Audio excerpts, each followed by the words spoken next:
Le chantier, boîte privée, comment tu t'y prends? C'est une opération. Demande, besoin, problématique. On va mettre en place une DT. Je vais faire une étude de proposition et mettre en place par les dessinateurs en bureau d'études. Je vais effectuer un chiffrage, un devis avec le BPU. Je vais présenter le projet devant les élus qui vont le valider ou pas. Si c'est validé, je vais demander une tranche de financement, donc on me vire l'argent. Je vais mettre en place un bon de commande, donc un engagement de somme. Ensuite, réunion préalable, planning d'intervention, CSPS oui ou non. Une fois que le chantier a commencé, effectuer les maîtrises. Une fois que le chantier est terminé, procès verbal de réception à chaque entreprise. Attachement, clôture, vérification, procédure de service fait. Ensuite, étape pour mettre en place un marché public. Définir les besoins. Définir les modalités de publicité, libre, adapté, BOAMP, JAL, JOU. Élaborer un DCE. Lancer un appel d'offres. Éplucher les candidatures. Notifier le choix, plus effectuer les signatures. La décentralisation. L'État va transférer ses compétences à des collectivités territoriales. La déconcentration consiste à répartir les pouvoirs de l'État au sein de circonscriptions. Le maître d'ouvrage, personne ou organisme qui finance le projet, définit les objectifs et le calendrier. Personne pour le compte duquel les travaux vont être effectués. Le maître d'œuvre, chargé de la conception et de la bonne réalisation du projet.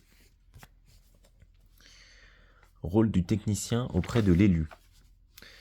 Apporter ses compétences techniques, doit être en mesure de conseiller l'élu. Mise en œuvre sur le terrain, il coordonne, suit et assure le respect des délais. Informe et sensibilise les élus sur des sujets techniques. Est force de proposition.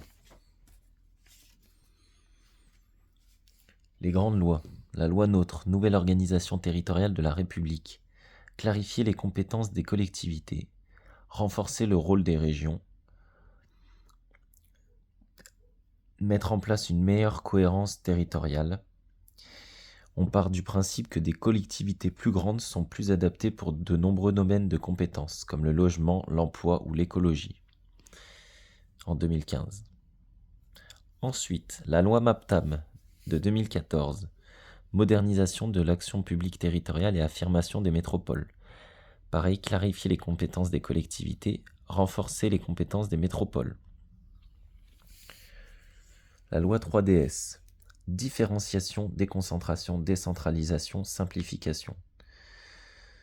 Elle donne plus de pouvoir aux collectivités, plus de pouvoir aux préfets, et elle va simplifier et réduire les contraintes des collectivités. La loi de transformation de la fonction publique de 2019. Faciliter la mobilité des agents. Création du CST. Faciliter le recrutement d'agents contractuels.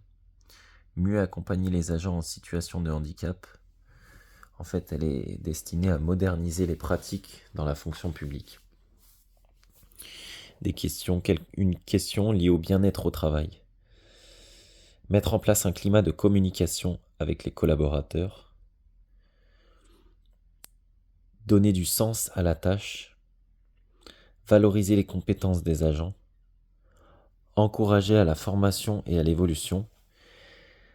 Mettre en place des activités de cohésion comme le petit-déj en équipe. Il faut que mes agents se sentent vraiment accompagnés.